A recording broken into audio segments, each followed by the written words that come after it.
Greg, after the unilateral withdrawal from Afghanistan, without even telling us it was going to happen, many of us thought, well, this is it. You know, despite the America is back stuff that we heard in the 2020 election campaign, that effectively Biden had taken America back into its shell.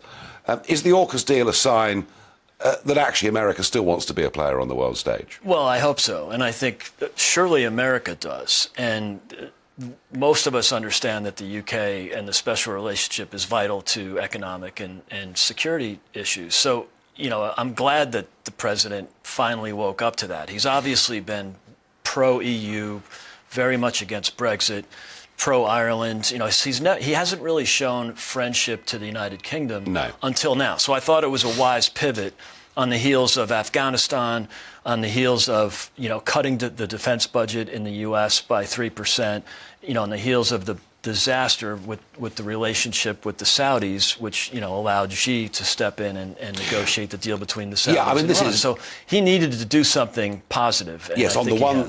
I agree with you. On the one hand, we've got AUKUS and a very positive image of an American president flanked by British and Australian prime ministers. But on the other, President Xi has been more active in terms of international diplomacy than I think most of our viewers and listeners even know. I mean, extraordinary.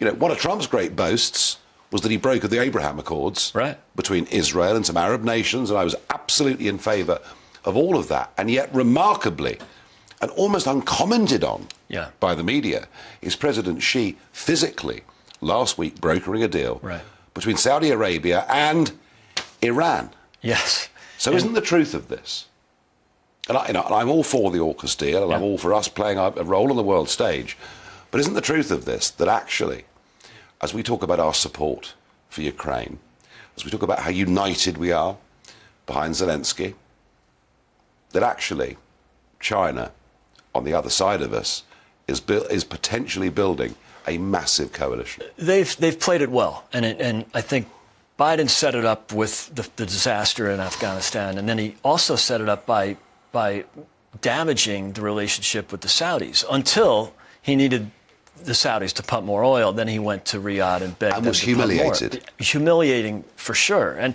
by the way, before the Ukraine invasion, he also sent his people to Moscow. Jake Sullivan went to Moscow and begged Putin to pump more oil. So, you know, first he just tries his best to destroy the energy sector in the U.S.